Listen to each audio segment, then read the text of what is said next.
because like there's still a stigma on anything related to homosexuality. So if you're bisexual, it's easier to accept the opposite sex attraction than it is the same sex attraction. So that's why a lot of the times I think I see a lot of bisexual women coming out, accepting themselves within relationships with men. However, the experiences that a lot of these women are sharing, and it's not a generalization, it's not at all, it's just what I'm seeing in these groups, and sometimes they're catered to black women or women of color, sometimes it's not, it's just whatever group I'm in that I'm seeing. But a lot of what I'm seeing, which is so disheartening, is their partners just rejecting them.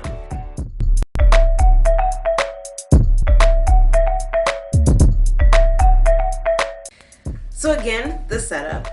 Oh, we're doing a different kind of show today. We're not doing our normal segments. Right, so we're switching it up a little bit. Yeah, so the topics like very broad, and sometimes it's a little bit difficult to slice everything up into questions about me. So it's hard to ask us both questions. Y'all in for a treat. This is story time. Yes. All right, this is story time. Right, we about to talk about us. Yes. So the setup is again, check out Rocqi's coming out journey for the full story.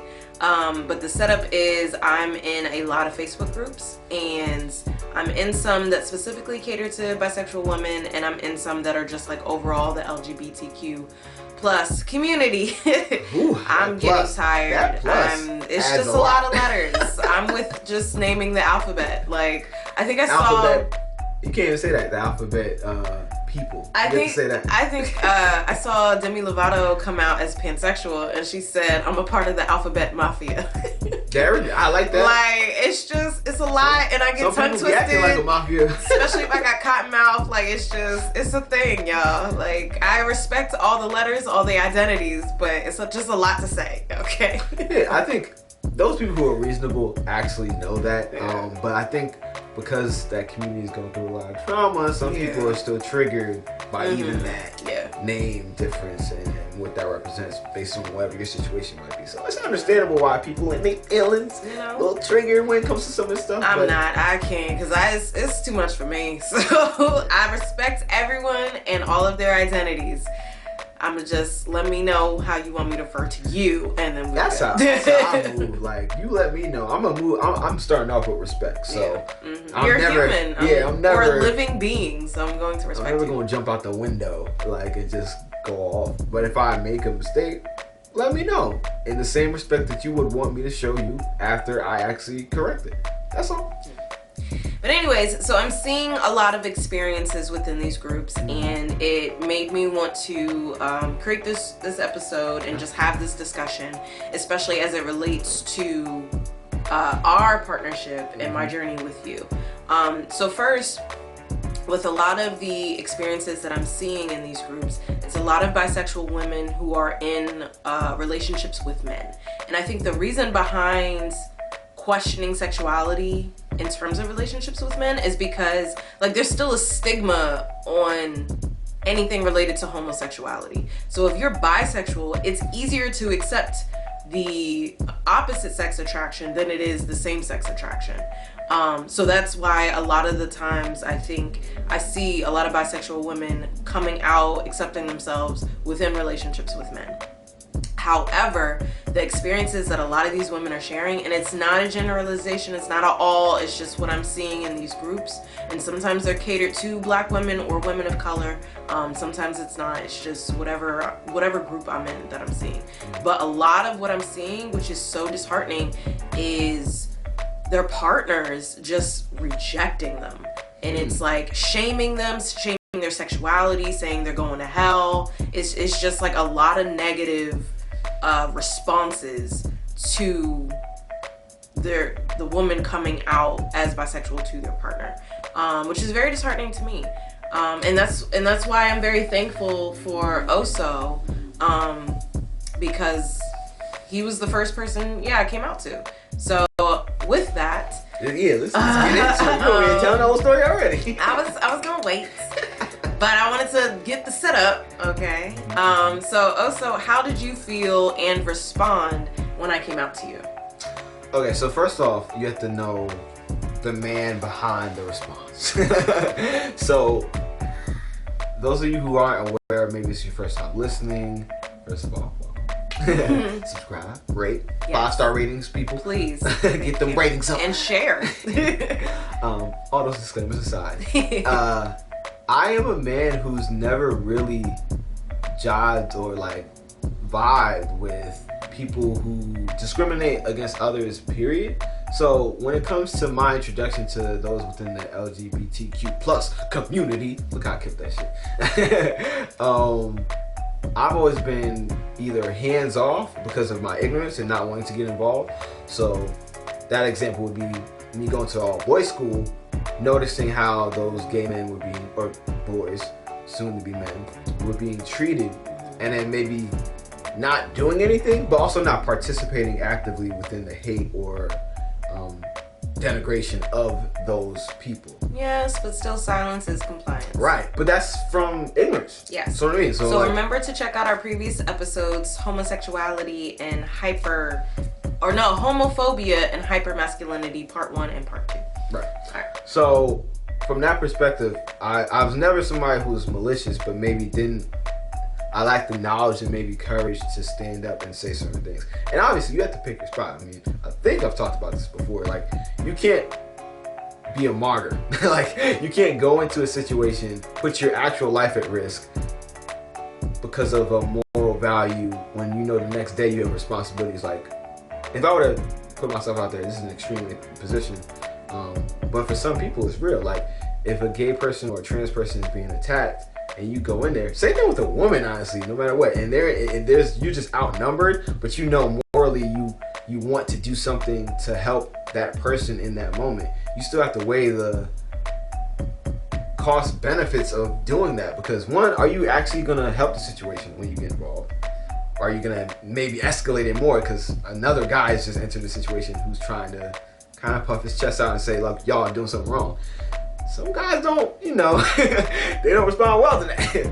But also, like, knowing the next day, like, if you're gonna be able to function in the way that you're supposed to. Like, are you gonna be injured? Are you gonna be alive to be the man that you're supposed to be within other aspects of your life? Because I'm gonna be an advocate for those within and potential ally, if y'all let me, for those in that community. But it's like, I have to know where I'm most valuable. I think a lot of people assume that they're most valuable by just being rah-rah and protector, when sometimes in my space, in the way that I've noticed that I've become more helpful, is by having conversations. Because a lot of black men don't even know how to talk like how I'm talking, or have these discussions. So instead of me being Mr. Captain Save a letter, you know what I mean? Like, oh, I got you allied, da, da, da, da, and then I get my ass whooped. Maybe the best thing I can do is, like, at the time, maybe call the authorities, or like report. Yeah, that's what I was saying. Call the cops. Like, hey, yo, the cops on their way. Right, or like be strategic within the way that I move, and then again put myself out there and be as useful as I can to that community when it comes to having these discussions. So I put all that to aside to just say that I've seen some things, and it is escalated to where, like, some gay people are getting beat up. It's like, I couldn't really do anything in that moment, because I couldn't even defend myself in that situation. If a gay person is getting, like, fucked up or, like, jumped, this is Newark, New Jersey, y'all. Like, if I jump in, they're gonna be like, oh, you with that person? Or they're gonna just assume whatever. And then that's my ass. Then we both getting our ass whooped, and maybe I got a new friend at the end of the day, but that ain't gonna do me no good. You know what I mean? It's not like the next day ain't gonna be right there. So it's like, you have to pick your spots. But I say all that to say that I've grown from that position. I've learned that just because I'm not hopping into an altercation to support that community or that person within that community then and there, that doesn't mean that I can't support those and learn about that community so I have a better relationship going forward.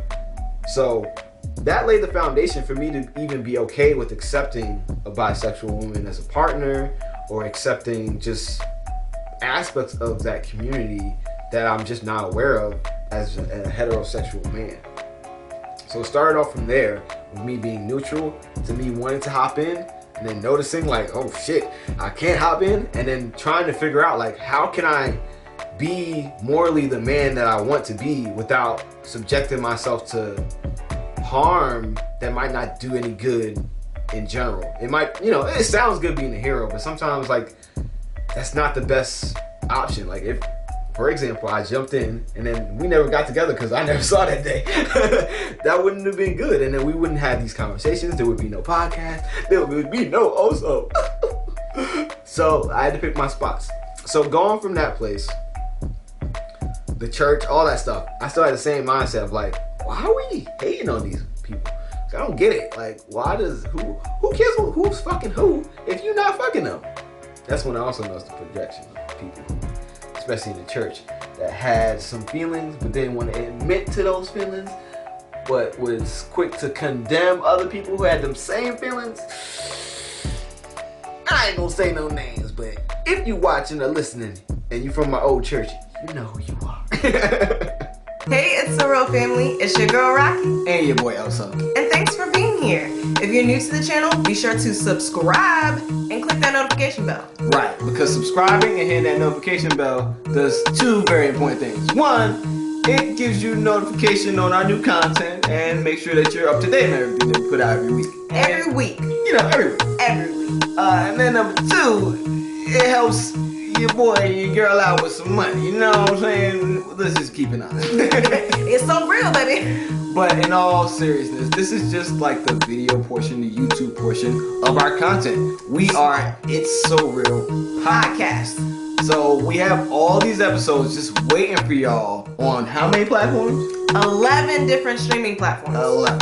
So it's up to you to choose. Yeah, there's no excuses. We on everything. So whatever platform you're most comfortable listening to stuff, your content on, we're right there for you. So look us up. It's So Real Podcast. And our link tree is available on our YouTube channel. Go over there, find the platform that works best for you. Subscribe to our podcast and hear the full thing, because we have a lot more to say than what shows up on our YouTube channel. Exactly. With that being said, check out the rest of our videos while you're here. You know? And be sure to subscribe. All right, y'all. We'll catch you on the next one. Peace. And love. Always.